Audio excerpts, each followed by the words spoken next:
কৃষ্ণকথায় সকলকে স্বাগত। আজ আমরা বিজয়া একাদশীর মাহাত্ম্য জানব। স্কন্দ পুরাণে এই একাদশীর মাহাত্ম্য এইভাবে বর্ণিত রয়েছে। যুধিষ্ঠির শ্রীকৃষ্ণকে বললেন, হে বাসুদেব, ফাল্গুন মাসের কৃষ্ণপক্ষের একাদশীর মাহাত্ম্য অনুগ্রহ করে আমাকে বলুন। তখন শ্রীকৃষ্ণ বললেন, যুধিষ্ঠির, এই একাদশী বিজয়া নামে পরিচিত। এই একাদশী সম্পর্কে একসময় দেবর্ষি নারদ স্বয়ং ব্রহ্মাকে জিজ্ঞাসা করেছিলেন। তিনি এই প্রসঙ্গে যা বলেছিলেন তা আমি এখন তোমাকে বলছি। এই পবিত্র পাপ বিনাশকারী ব্রত মানুষকে জয়দান করে বলে বিজয়া নামে প্রসিদ্ধ। পুরাণকালে শ্রীরামচন্দ্র 14 বছরের জন্য বনে গিয়েছিলেন। সীতা ও লক্ষ্মণের সঙ্গে তিনি পঞ্চবটী বনে বাস করতেন। সেই সময় লঙ্কাপতি রাবণ সীতাকে হরণ করে। সীতার অনুসন্ধানে রামচন্দ্র চতুর্দিক ভ্রমণ করতে থাকেন। তখন মৃতপ্রায় জটায়ুর সাথে তার সাক্ষাৎ হয়। জটায়ু রাবণের সীতাহরণের সমস্ত বৃত্তান্ত রামচন্দ্রকে জানিয়ে মৃত্যুবরণ করে।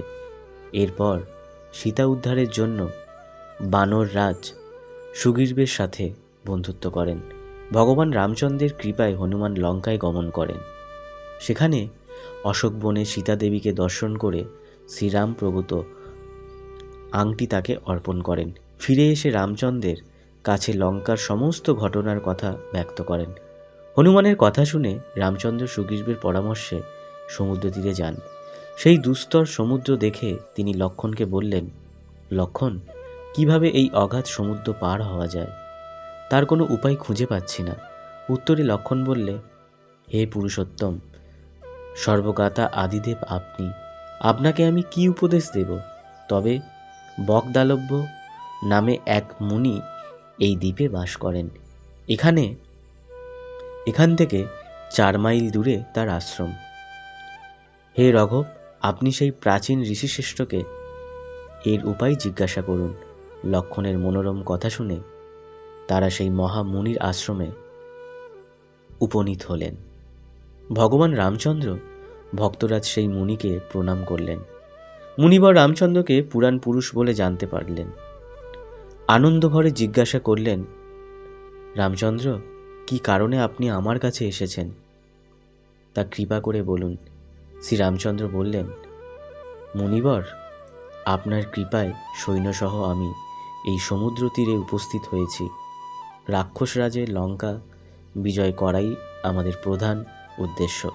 যাতে এই ভয়ঙ্কর সমুদ্র উত্তীর্ণ হতে পারি তার উপায় জানবার জন্য আমরা আপনার কৃপা প্রার্থনা করি।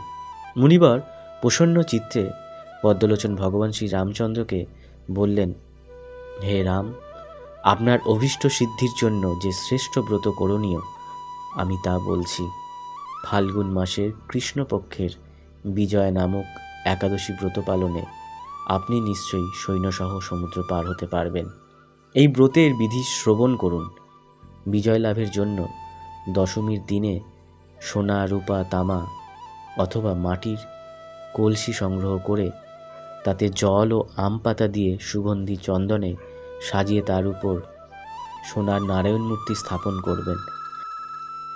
একাদশীর দিন যথাবিধি প্রাতঃ স্নান করে কলসির গলায় মালা চন্দন পরিয়ে উপযুক্ত স্থানে নারিকেল ও গুবাক দিয়ে পূজা করবেন।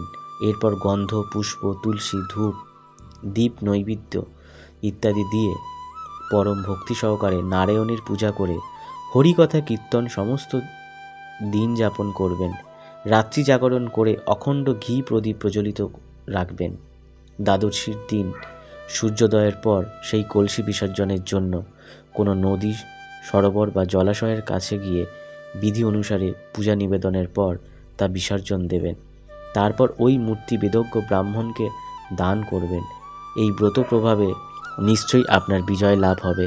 ব্রহ্মা বললেন, নারদ, ঋষির কথা মতো ব্রত অনুষ্ঠানের ফলে তিনি বিজয়ী হয়েছিলেন। সীতাপ্রাপ্তি, লঙ্কা জয়, রাবণের বধের মাধ্যমে শ্রীরামচন্দ্র অতুল কীর্তি লাভ করেছিলেন। তাই যথাবিধি যে মানুষ এই ব্রত পালন করবেন তাদের এ জগতে জয়লাভ হবে। এবং পরজগতে অক্ষয় সুখ সুনিশ্চিত জানবে। হে যুধিষ্ঠির, এই কারণে এই বিজয় একাদশীর ব্রত পালন অবশ্য কর্তব্য। এই ব্রতকথায় শ্রবণ কীর্তন মাত্রেই বাজপেয় যজ্ঞের ফল লাভ হয়। হরে কৃষ্ণ।